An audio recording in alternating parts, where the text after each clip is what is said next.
Welcome to this episode of Chats Along the Path. In this episode, we are talking with Elys about meditation. After years of bad eating habits and unhealthy routines leading to a serious health issue, Elys transformed her life and discovered her way to effortless, healthy living, balancing mind and body to live a fulfilling, energetic life. She now helps women to enjoy a healthy body, a winning mindset, and empowering habits to maintain a healthy lifestyle with ease. She is a speaker and coach on numerous topics, including coaching, mindset, wellness, spirituality, and meditation. Welcome to Chats Along the Path. Thank you for joining us. Thank you for having me, Christian. I'm honored to be with you.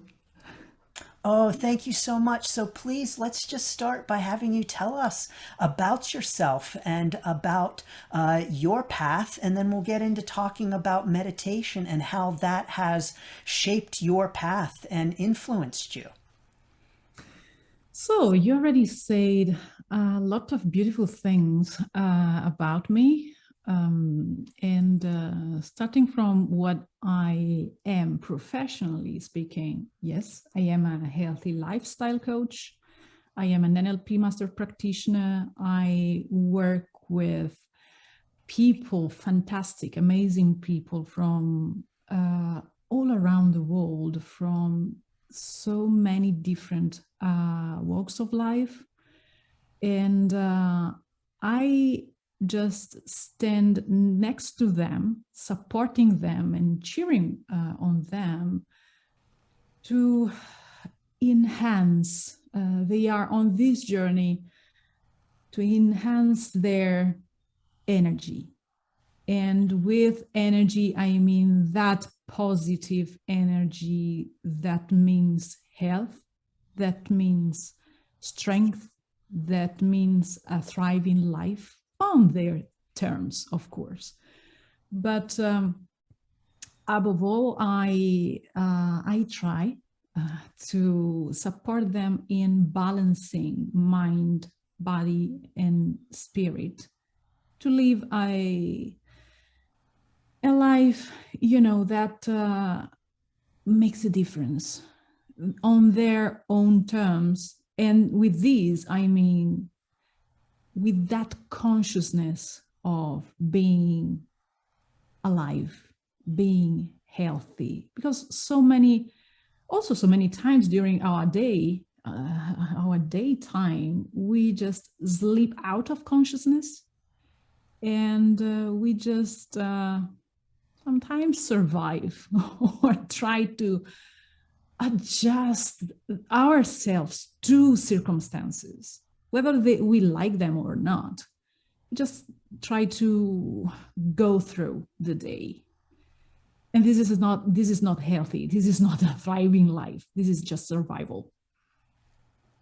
And this has been my experience. So I since I am aware of the difference in my life that awareness and an expanded consciousness have made, I would love people to experience the same. And I have lived so many lives in my 38 years now. I have lived, experienced many different phases and many different journeys. I am Italian, and I was born in a busy family of with 3 generations of chefs, restaurant owners, and my folks were busy with catering. So food, aside from being Italian and food equals love, as I used to say, food was there, was a massive presence for 24 hours, 7 days per week. And at some point, it has been easy for me to turn to food to somehow change the way I felt, or to bond with people also. And it was like food had control on my life. And for the first part of this journey, it was more a spiritual research, a spiritual approach to the subject, and the help I met somehow, the universe, God, you name it, sent my way people that were religious, spiritual, and helped me to discover or to rediscover, because I have a Catholic background, upbringing, to rediscover that we are a temple, right? And you wouldn't treat a temple like throwing rubbish or throwing your bad things against its walls or inside the temple. You just treat it with respect, and you change the point of view, right? And I learned to take time to stay with myself. I started a new routine that that was, I woke up early, very early in the morning. I started with my devotions. At that time, it was strictly devotions. And then I started my day. And at the end of the day, later on, I included also a long stroll in the nature, strolling along the river to go back home. And I did that. And I discovered this sense of peace and this, as I was saying, this expanded consciousness. The help came not only from people, but also from nature and the environment around me. And I got to know other traditions and other ways to take time for ourselves and with ourselves. So meditation, not only devotions, but meditation. And this is something that I keep doing after more than 20 years. I keep doing on a daily basis. It's more being in this consciousness, in this being that consciousness behind who you are, realizing who you are and who you want to be or to become, and being empowered to do it with the right tools and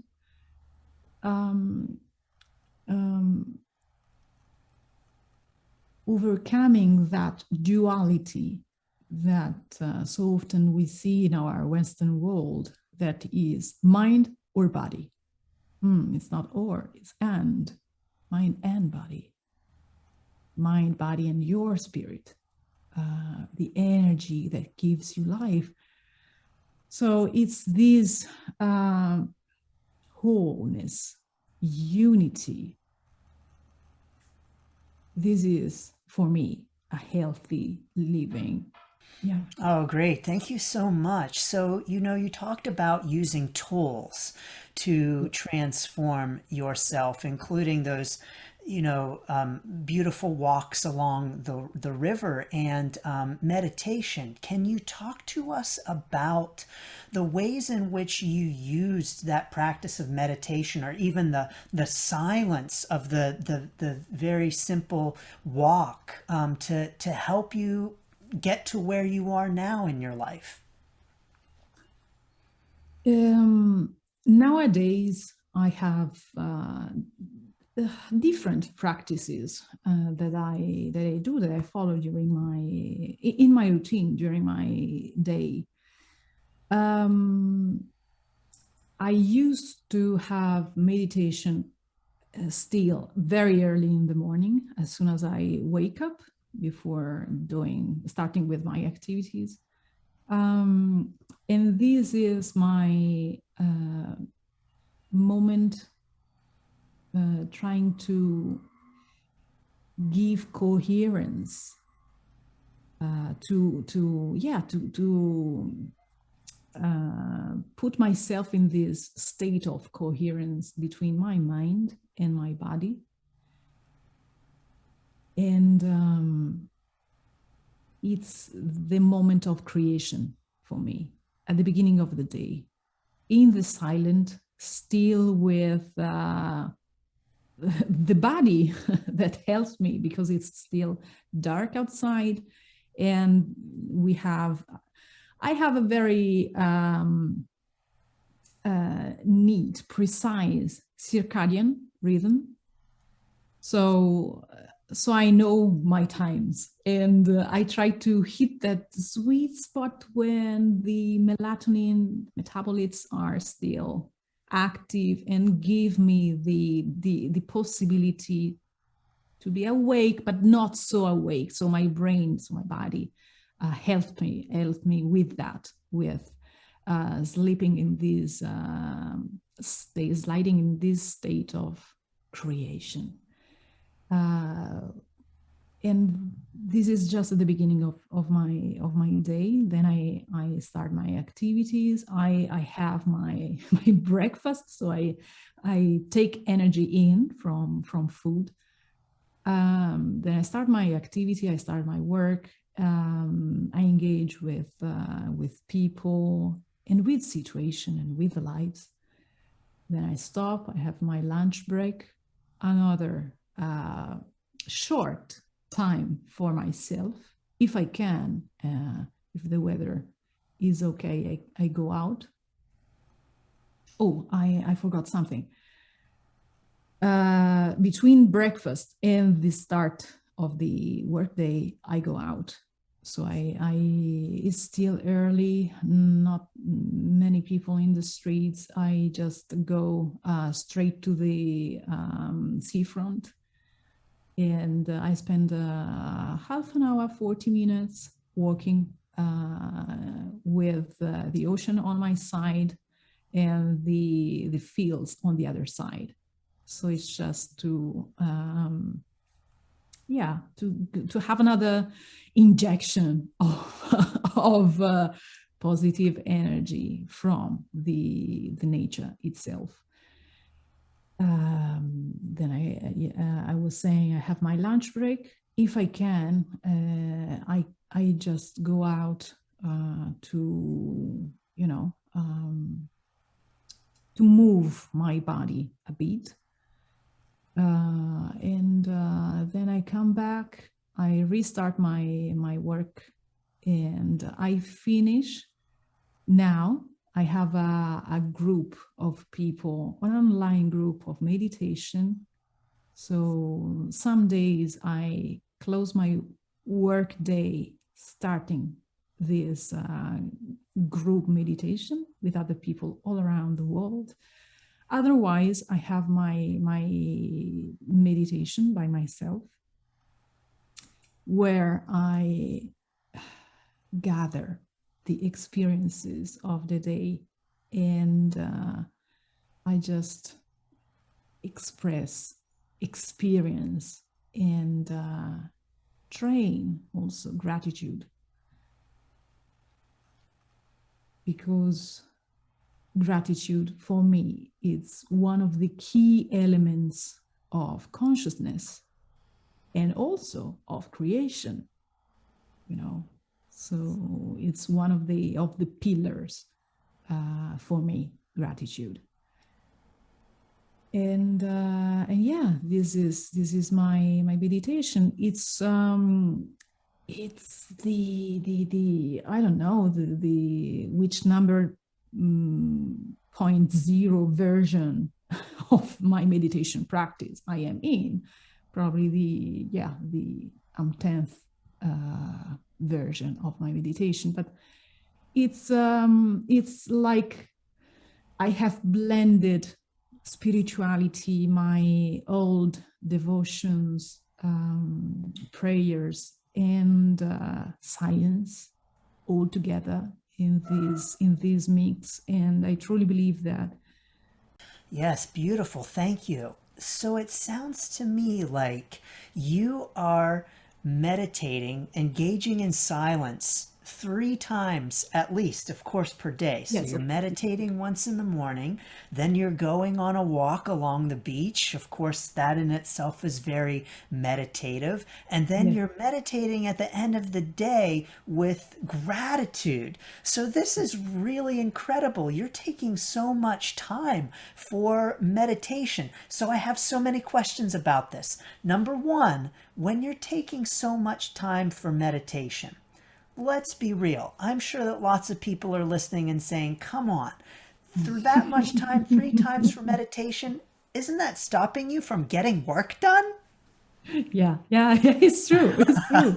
It's true. And it's a paradox because I can tell you, I used to, when it's back in those days when I was, not at my best shape, in my best shape, but I used to sleep a lot.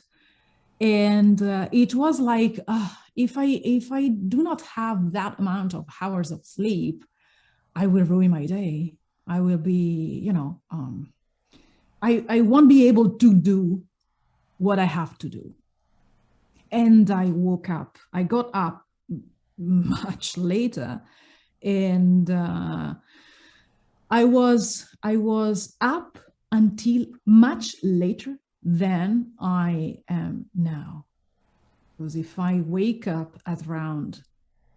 get up at around 6 now, and I go to bed at around 10 max, I used to get up at 8 and go to bed midnight, 1 sometimes, because I also was on social media chat rooms and blah, blah, blah, blah.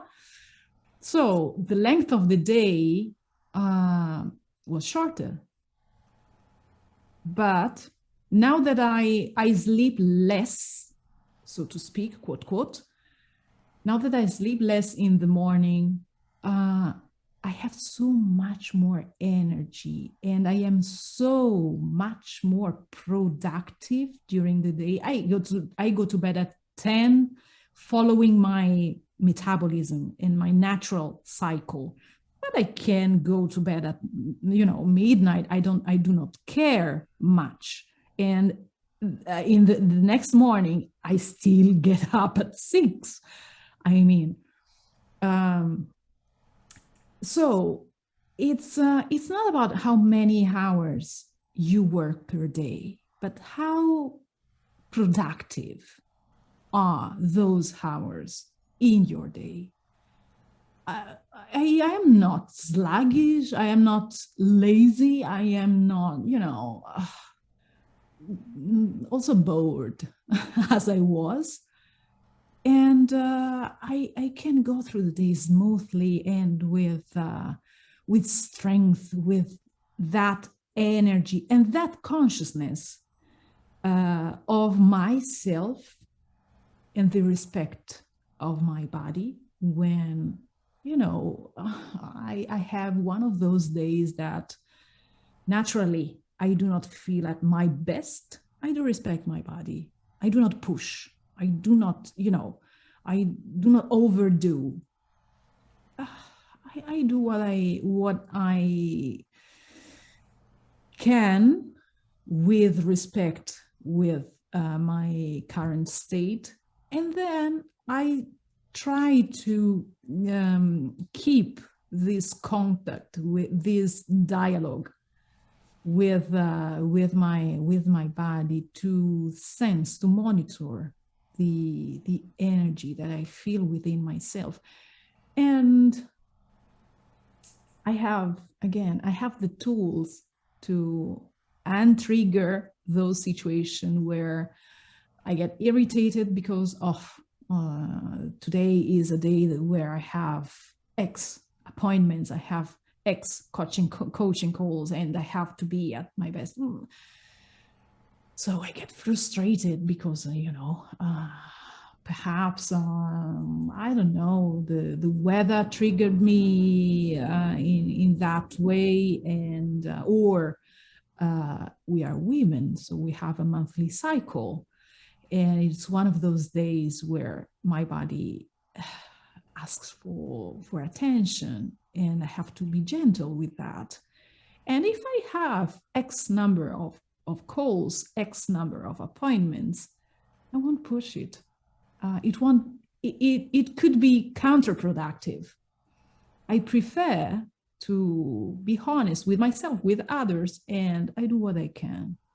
I trigger that dynamism, that mental mechanism of frustration, of not being satisfied, or, I can't do that now.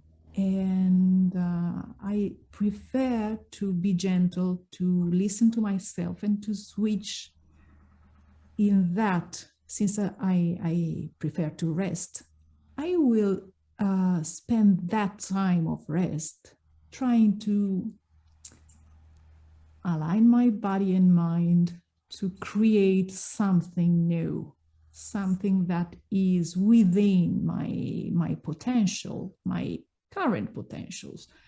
I prefer to get the soothing touch of nature.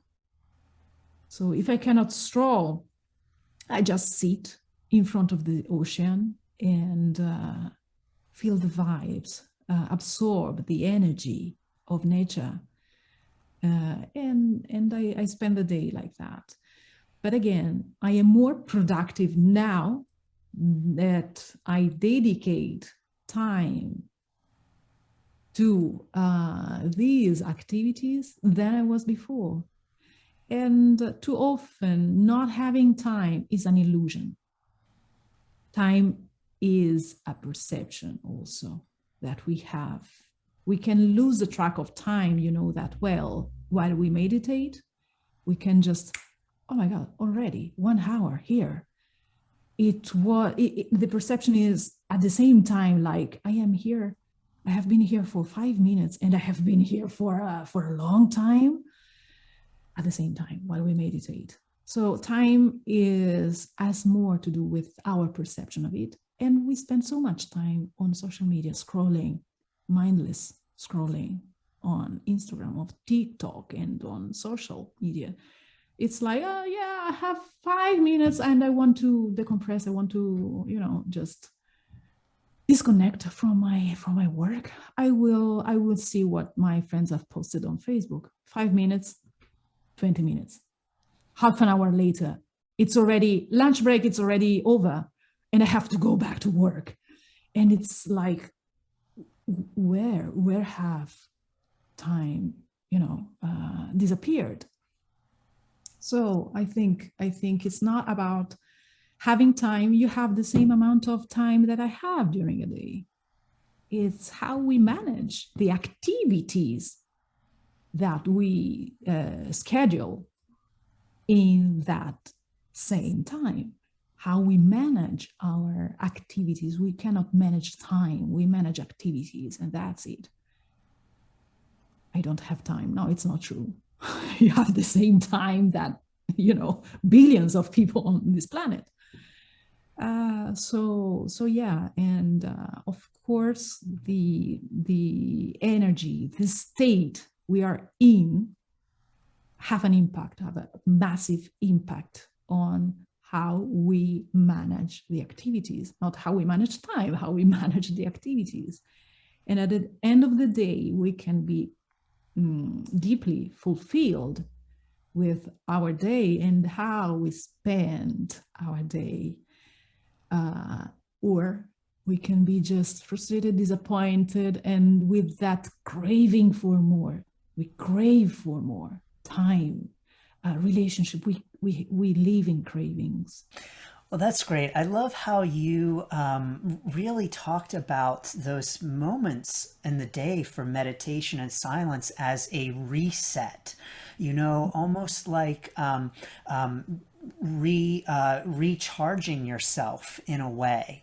Can you tell us about, maybe some of the tips that you might have for people who are listening and saying, well, this meditation thing, it sounds nice. Maybe some people can meditate for 3 times a day, but how does that actually work? How can you really do that? And what are your tips for helping people to make that happen and to make that happen in a way that really benefits them?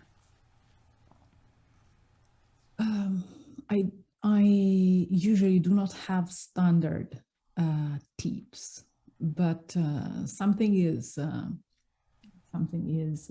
evident.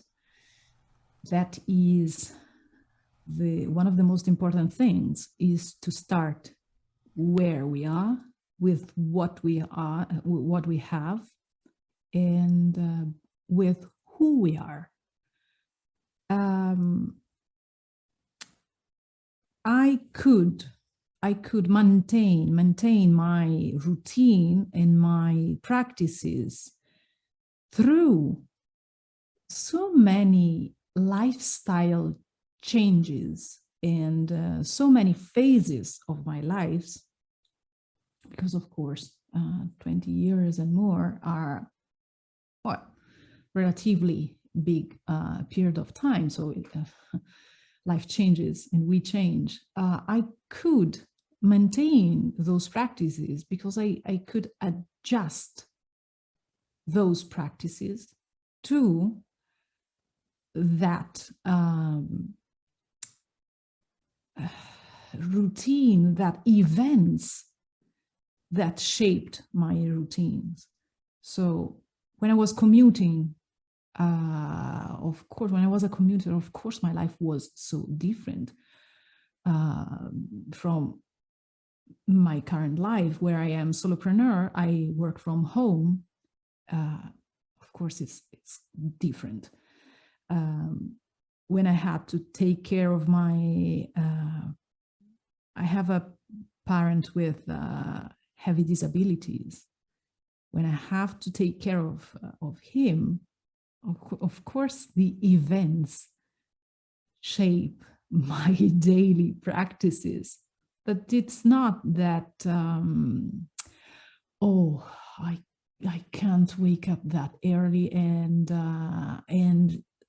go straight away into the meditation practice. Okay, I will maintain that consciousness, that awareness in different ways. Or I have someone that asks for my support. I have to jump on a call, and it's an unexpected event. I won't have my after lunch stroll promenade.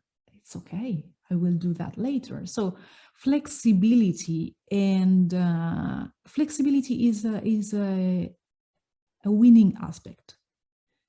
And with this, I say, don't be so hard. Don't be so hard with practices, with a structure, a schedule, because again, it's all about how you manage activities. But also, don't be so hard on yourself. If you cannot jump into hour and a half meditation like this all at once, it doesn't matter. It's about taking some time and engaging in something that gives you the opportunity to connect with yourself, to find in yourself what you need to find to create the reality as you want it. The most important thing is to be yourself, starting from where you are with what you can do and with what you want to do, of course. And there is no standard way to do that. Sometimes people meditate better walking. So it could be just at the end of the day, start slowly, 10 minutes per day, disconnecting from everything that looks like absorbing your energy or absorbing your attention, for sure, during the day, disconnecting from that and making room for something to emerge. It's like making space. It doesn't matter if it's 1 hour and a half, 10 minutes, 5 minutes. Start with who you are, where you are, and keep your attention to where you want to become, not what you want to get. Well, sometimes we jump onto a meditation practice like, I want this, I want, I don't know, I want to fight or to overcome that, I don't know, addiction in terms of craving, in terms of some habits that you want to you know, take some distance from, whatever.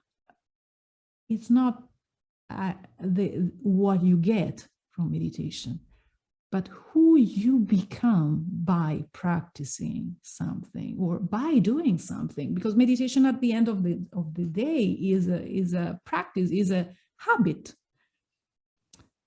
And I say habit, reminding myself, first of all, of the literal sense of the word, of the roots, the Latin roots of the word. Habit means clothes.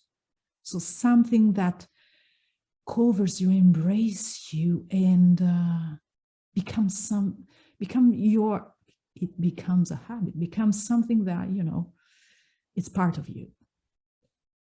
And habits are made also by repetition, not only by the association we create to a reward.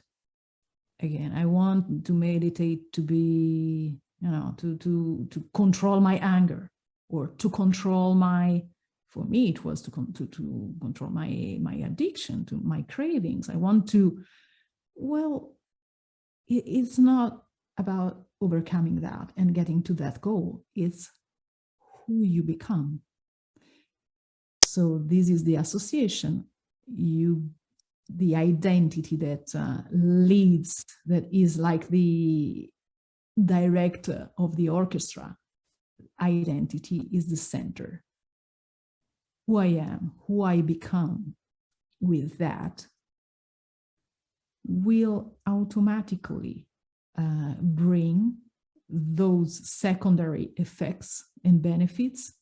If I become someone that meditates, that means that take time to reconnect with the self, to bring balance between mind and body, I will automatically, because the body functions like this, automatically I will have let's make it easy, I will have more production of happiness hormones, and I will have different behaviors.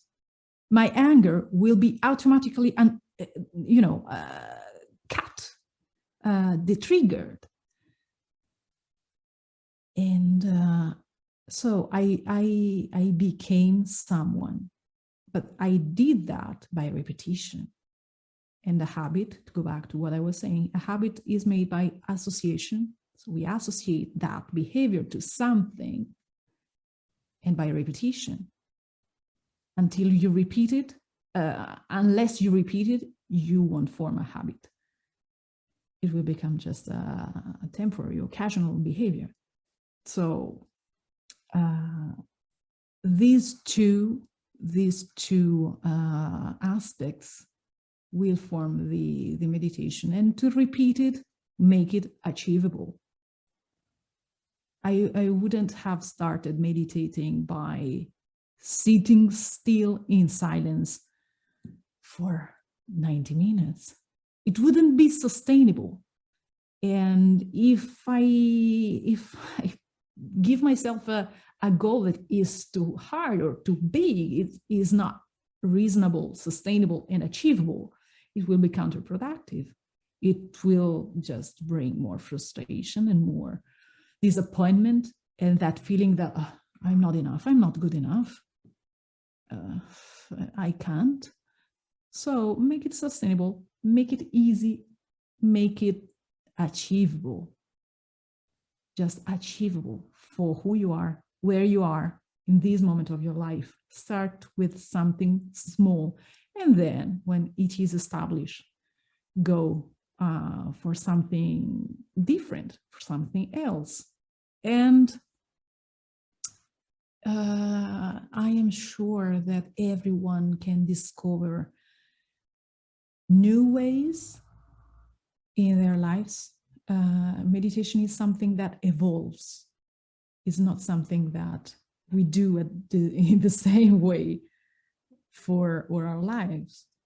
And but also, it's not something that sometimes we do in exactly the same way from a day to another. Some days I prefer just to go out instead of sitting still in the dark and meditate in my meditation place. I just prefer, because I listening to my body, I know that even if I want to, I need something else before. My body asks for something else, whether it be fresh air or whether it be, I don't know, movement. So I just do it accordingly. It's more effective instead of forcing myself in doing something, that in this state I can do it. So sometimes it can be just a walk and disconnecting and reconnecting with yourself and with nature. Sometimes it's just sitting still and listening to the energy within yourself and collaborating with this energy, discovering your deeper and higher self, collaborating in this creation. Sometimes it's just group meditation. So we can share the energy, and you know it well. You have Reiki healing sessions online. So people from all around the world join their energy. And this is creation. This is creation. Going back to to my Christian upbringing and background, where 2 or 3 are gathered in my name, I am there. And if you don't know of who I am speaking, just think of the energy where 2 or 3 people connect their field of energy. There is energy there, and you can feel it. You can feel it. You develop this sensibility, this acuity of the senses that can catch an energy field. Sometimes we say that, and children know that, and animals know that. We can catch that lingering, subtle, so hidden feeling that this person gives me good vibes, or in this place I have this feeling of, I don't know, positive or negative. It's energy. And energy is literally everywhere around us. Wow, there was so much in there that is just really incredible. So thank you. You know, one of the things that I really loved, and there really was a lot there, but one of the things I really loved was just this idea that when you're meditating and when you are engaging in silence, you're just allowing a space for what might come, you know, almost like a creative act. And that is really very beautiful. So thank you so much for all of those beautiful thoughts. You know, we could talk about meditation, I'm sure, all day. And if we talk about meditation all day, we're not going to be able to go and do it. So I just want to ask you finally, how can people get in touch with you? How can people get a hold of you to learn more about you and what you do? I am active on Facebook, above all. My social presence is on Facebook. I have my profile, I have my personal profile, I have my business page. But most important is that I created it's still a small community, and I love it. A small community of women that it's called the Healthy and Powerful Women Community. It's a Facebook group, and it's my special place of connections. So people can reach out for me on Facebook. I am Coach Elys, Elys, on Facebook, and Healthy and Powerful Women is my Facebook group, and I look forward to get in touch with new people, with positive people, to share the energy and the positivity of our lives, to share a journey. A journey. My coaching program, I called my actual current coaching program roadmap, because we are in a journey. We embark every day on a journey, and also we create and jump on new journeys on a regular basis. So I love to share this journey with new people, and I love to connect with people around the world.